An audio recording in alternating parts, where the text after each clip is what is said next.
The precinct buzzed with activity, phones ringing, keyboards clicking, officers moving with purpose. Detective Marcus Williams stood at his desk, reviewing case files, his badge gleaming under the fluorescent lights. 10 years on the force, decorated twice for valor, respected by victims and feared by perpetrators. Yet, Lieutenant Parker walked past him, handing a prime homicide case to Donovan, a detective with half Marcus's experience. "Parker," Marcus called, his voice steady despite the familiar burn in his chest. "I thought we agreed I'd take point on the next homicide." Parker turned, his smile not reaching his eyes. "Williams, you're better with those, community cases. Donovan has connections uptown." Marcus caught the sidelong glances from other officers. The unspoken truth hung in the air. Those connections meant Parker felt more comfortable with Donovan, a white detective, handling cases involving wealthy victims. Meanwhile, Marcus was relegated to cases in predominantly black neighborhoods. Regardless of his superior clearance rate, Captain Reynolds entered the bullpen, her face grim. She headed straight for Marcus's desk, ignoring the sudden hush that fell over the room. "Williams, my office, now," she said, her tone leaving no room for argument. Inside her office, Reynolds handed Marcus a file. 16-year-old Jayden Carter, found beaten near Franklin Park last night. Still unconscious at Metro General. Marcus flipped through the preliminary report. "Any witnesses?" "That's the problem," Reynolds sighed, rubbing her temples. The responding officers reported hostility from the community. "Nobody's talking." "Because they don't trust us," Marcus said, not bothering to hide his frustration. "Exactly why I need you on this. The mayor's breathing down my neck. Franklin Park is already a powder keg after those police brutality allegations last month." Marcus nodded, understanding the subtext. "Send the black detective to handle the black community's problems." "There's more," Reynolds added. Carter was wearing a Westside Academy uniform. "Honor student, debate team captain." "Crossing boundaries," Marcus muttered. Westside was an elite private school where few black students were enrolled. "I'm giving you full authority on this. But tread carefully. The press is watching, and so is Internal Affairs." Marcus tucked the file under his arm. "When aren't they watching me?" Reynolds met his eyes. "Solve this one, Marcus. Not just for your career. For that boy." Marcus pulled his unmarked sedan into the visitors' parking at Metro General Hospital. The morning sun glinted off the windshield as he adjusted his tie and grabbed Jayden's file. "First stop, check on the victim.at, the nurse's station." He flashed his badge. "Detective Williams, here to see Jayden Carter." The charge nurse, a woman named Brenda according to her tag, barely glanced up. "Family only in ICU." "Ma'am, this is an active investigation," Marcus explained patiently. "You'll need clearance from Dr. Hoffman," she replied, reaching for the phone with visible reluctance. 20 minutes later, Marcus still waited, watching as two white officers from narcotics were immediately escorted to see their witness in another wing. Dr. Hoffman finally appeared, a tall man with salt and pepper hair and glasses perched on his nose. "Detective? ID please." Marcus showed his badge again, noting how thoroughly Hoffman examined it compared to the cursory glance he'd given the other officers.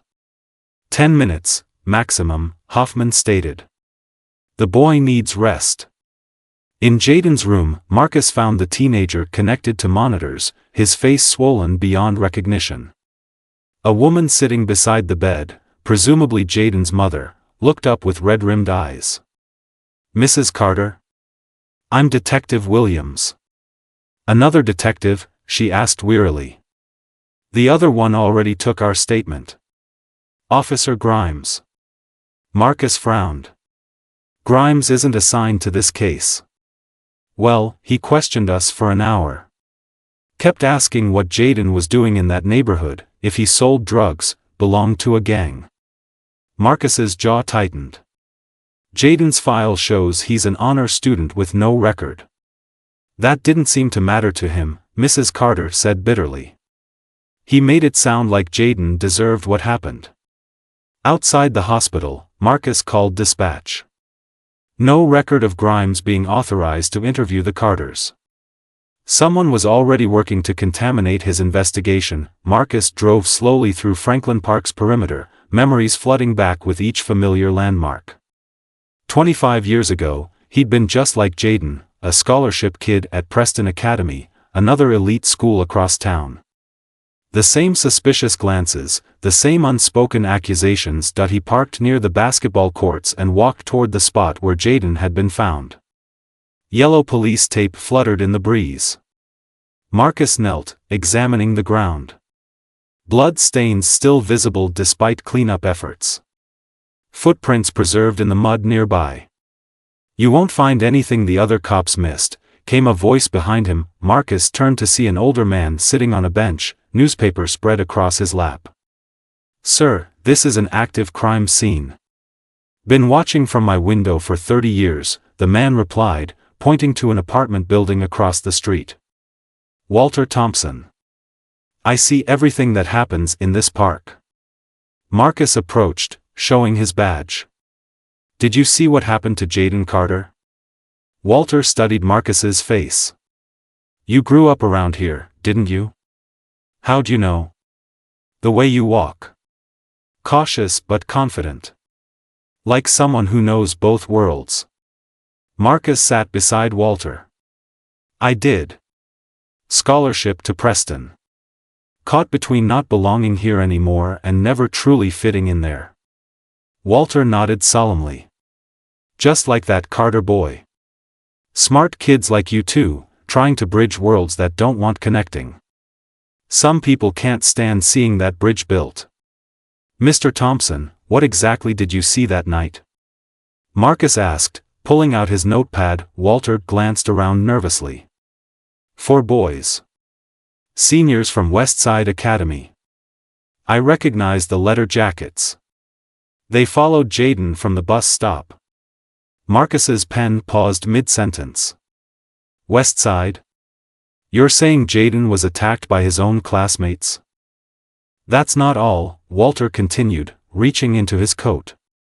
He produced a smartphone with a cracked screen. "Found this in the bushes after they ran off. Password protected, but it keeps getting texts." Marcus pulled on a latex glove and accepted the phone. The screen lit up with notification previews. "Make sure that N learned his. Coach will kick him off if he can't play Saturday. Delete all the MSGs about Jayden or Weir." "Why didn't you give this to the officers who responded?" Marcus asked, already suspecting the answer. Walter scoffed. "2 white officers who spent 15 minutes questioning me about my criminal record instead of about what I saw. Who treated me like I was the criminal. This phone would have disappeared into evidence, never to be seen again." Marcus carefully bagged the phone. "This changes everything. Those weren't random attackers. This was targeted." Walter nodded gravely. "It's about the championship game. Jayden was their star point guard. First black captain in Westside history. And some people couldn't stand that," Marcus finished, a cold realization washing over him. The Westside Academy campus sprawled across 10 manicured acres, its brick building standing in stark contrast to the concrete public schools Marcus had grown up attending. He'd arranged to interview Coach Bellamy and the basketball team, authorization papers in hand. Dean Preston met him at the administration building, his smile tight. "Detective Williams, we weren't expecting police involvement today. This isn't a courtesy visit, Dean Preston. I'm investigating the assault on Jayden Carter." Preston's expression hardened. "We have procedures for external investigations. Our school attorney should be present for any questioning. A 16-year-old boy is in critical condition. I don't have time for procedural delays." "Now see here," Preston stepped closer, lowering his voice. "These are good boys from good families. Whatever happened to Carter was likely a misunderstanding." Marcus felt his temperature rising. A misunderstanding that left him with 3 broken ribs and a fractured skull? You know how these situations can be exaggerated, Preston said dismissively. These situations? Marcus repeated, his voice dangerously calm. I simply mean that sometimes students from different backgrounds can misinterpret competitive behavior. Before Marcus could respond, a tall man in athletic wear approached. I'm Coach Bellamy. My team's ready for your questions. In the gym, 4 boys sat on the bleachers, their expressions ranging from nervous to outright hostile. Marcus recognized their faces from school photos in the case file. Where's Tyler Mason? Marcus asked, noting the missing team captain. His father's attorney advised against this interview. Coach Bellamy replied stiffly. The tallest boy, Brett Sanderson, sneered. Why are we even talking to him? My dad says this is harassment. Your dad would be the state senator? Marcus asked, maintaining professional composure. That's right, Brett said, leaning forward. And he wants to know why they're sending some quota-hire detective instead of someone qualified. The gym fell silent. Coach Bellamy paled. Brett, that's completely inappropriate. No, Marcus interrupted, stepping directly in front of Brett. Let him speak. I want to hear exactly what Senator Sanderson's son has to say about me and about Jayden Carter. Brett faltered under Marcus's unwavering gaze, his bravado cracking. I didn't mean, yes, you did, Marcus said, pulling out his phone. Just like you meant it when you texted Tyler, make sure that N-word learned his lesson. Or when you discussed how Coach would bench Jayden if he couldn't play in Saturday's game. The color drained from Brett's face. The other boys shifted uncomfortably. That's my personal property, Brett stammered. You can't, this isn't your phone, Marcus clarified. This is the phone dropped at the crime scene. The one full of evidence linking you 4 and Tyler Mason to the premeditated assault on Jayden Carter. Coach Bellamy looked stricken. Detective, there must be some mistake. No mistake, Marcus responded, nodding toward the gym entrance where Captain Reynolds now stood with 2 uniformed officers. We have witness testimony, digital evidence, and DNA samples from the scene that match preliminary tests from these boys' lockers. Search warrant was executed an hour ago. Brett jumped to his feet. My father will never let this stand.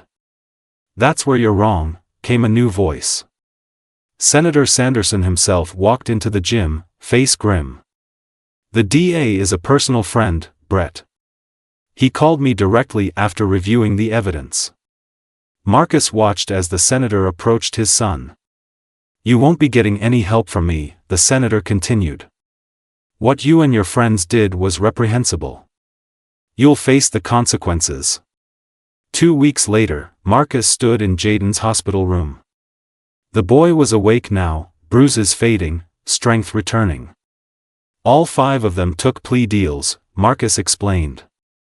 No reduced charges. The judge made sure of that.